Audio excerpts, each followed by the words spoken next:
there. It's Rebecca Wild from Wicker in the Morning, and I'm sitting here with Paul Penland, who is quickly becoming one of my favorite people on earth, even though he's super smart and I'm super flaky. But that kind of works because we need smart people to tell flaky people like me what to do. But you're probably smart as well. But what we're not smart about as a general whole, I don't think, is retirement.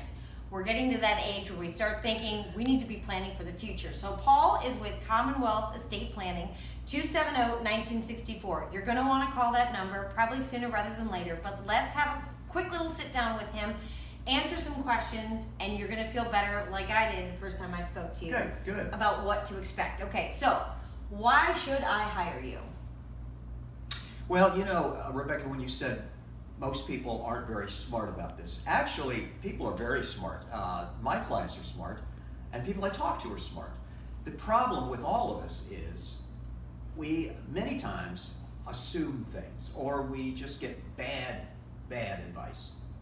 Smart people get bad advice all the time. That's true. We talk about who do we take advice from. We hear it from our parents, we hear it from our friends, our neighbors. Right, and you know, I don't know how to fix a car, so I have to take the advice of a mechanic. So God help me if I have a mechanic that doesn't know what he's doing. Great point. You know, so I have to rely on people. I have to rely on professionals. And my clients rely on me. And basically, what I'm trying to do is give my clients the best possible advice that they can get to accumulate money and protect that money. Because ultimately, when they're retired, they're not going to have a lot of options on replacing money. Okay, so how much money do I have to get started with? Does it have to be a whole heap? No, I'm glad you asked that. The misconception is, oh, you know, if I don't have $500,000 or I don't have $200,000, no, that's nonsense. I have dozens and dozens of clients for $50,000, $25,000. We've got to get started somewhere. And these are folks that, for many, it's, you know, they've been working hard, and for a lot of reasons. It could have been divorce, it could have been children that are disabled, but a lot of money's been going out the back door, and so they don't have the resources that they really need for retirement. So I help them channel all that. So we want to have it grow, but we want to protect it.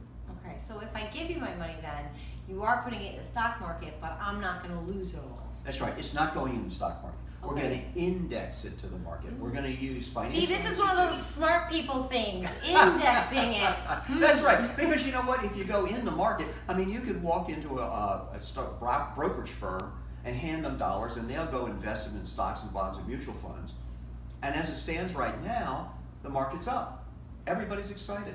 What happens when the market goes down? Right. When the market goes down, on average, for the last 75 years, the loss has been 45%. So if you had $100,000 and you're close to retirement and that market drops like it did in 08, you're going to have $55,000. Not 100, 55. Well, now you're 55, you're 60 years old, you're 65. How do you replace that money? Right, and you really can't. When you come with me, I say, let's protect that. That 100,000 or that 50,000, whatever it might be. When that market drops, you stay right there because that money is not subject to market loss. We're indexing to the market, but you're not in the market as such. We're just tracking the market. Now what happens, and I don't know if this will affect it or not, but we just got hit by Florence. We got hit by the tornadoes as a result. Now, does that affect what happens? No, it could affect the stock market potentially, but no. Even a state as big and prosperous as North Carolina, and they're going to suffer just billions of dollars of losses. But that's not going to have any effect. Okay. It won't. All right. And lastly, we want to keep this relatively short because I want you to call him yourself. 270-1964, Paul Penland. We'll do that again in a second. But is there a question that you think most people forget to ask people in your position, or is there something that should be number one on people's brains as far as with retirement? The number one thing I think, and people do miss this, is they're so concerned about accumulating money that they forget at the back end, you're going to have to start taking that money out in income. Income is what's critical. And basically paying yourself to live, That's right, exactly. Okay. So we've got to make sure that that income is going to be consistent and guaranteed. That word guaranteed. Nobody wants to retire with an income stream coming in at risk. all of a sudden, if anybody got a letter from Social Security that said, oh, by the way, we're not doing so well on the federal level, so we're going to come back 20%. People would go crazy. Right. Well, the same thing happens. The very same thing happens with their retirement money, their IRAs and their 401ks. Their businesses, their employers are not in any way committed to making sure that 401k is going to last a lifetime. They're not. That's not their issue. That's your problem. I want you to transfer that over, because what we'll do is ensure that. We'll make sure that money is safe and that income stream that you're going to need will never die. This is why you're one of my favorite people.